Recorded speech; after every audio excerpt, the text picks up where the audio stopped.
How long did it take for the Earth to end? 3 short days. So I've been making games for about 20 years. I've worked on just about every platform since the Game Boy. It almost shows my age if I say I've probably worked on about 120 games. Mike has an amazing grasp of old school gameplay and a massive love of that core gameplay. We have 3 studios, 2 in Canada, 1 here over in the States, over in Emeryville. And we work on a lot of boutique type games. Paramount to give us the opportunity to work on pretty much any game we wanted to in the Paramount catalog. Immediately the game that jumped out was War of the Worlds. We talked to him a little bit about the ideas and some thoughts we had about it, but ultimately we settled on would not be the Spielberg movie and not be the 1953 movie, but something that was a little bit in between and something that could be our own. That this guy is in the middle of London, is dead London, and all he has is himself, and it's a very personal story even though there's this massive story happening around it. We chose to go with 2D for War of the Worlds. We could have easily done a 3D side-scrolling game, but ultimately when we started this game, we were thinking something along the lines of a 16-bit Genesis-style game. A lot of the games that inspired this whole look and feel were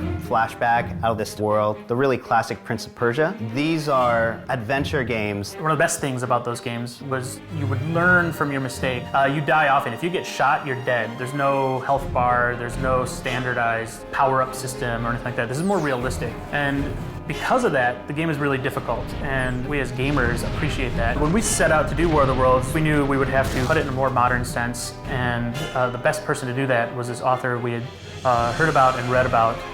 His name's Chris Fowler. I've read everything he's ever done, and I really didn't trust anybody else to write our War of the Worlds story in London.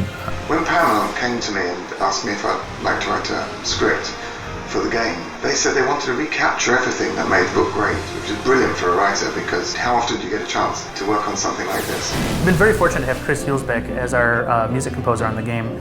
I grew up with the Commodore 64, and some of my favorite music on that system came from Chris. So very early on, Paramount decided that they wanted to go with real-life orchestra on this project, and so we found an orchestra in Macedonia. There was a funny day when everybody's like picking their favorite person to narrate, and it pretty much across the board was Patrick Stewart. We were very lucky that he said yes, and it was amazing working with him. He's such a talented person. Slight nuances in his voice can change the meaning in incredible ways I never realized that could happen. Just as I had watched amoeba moving about on my microscope slide, so the Martians saw us.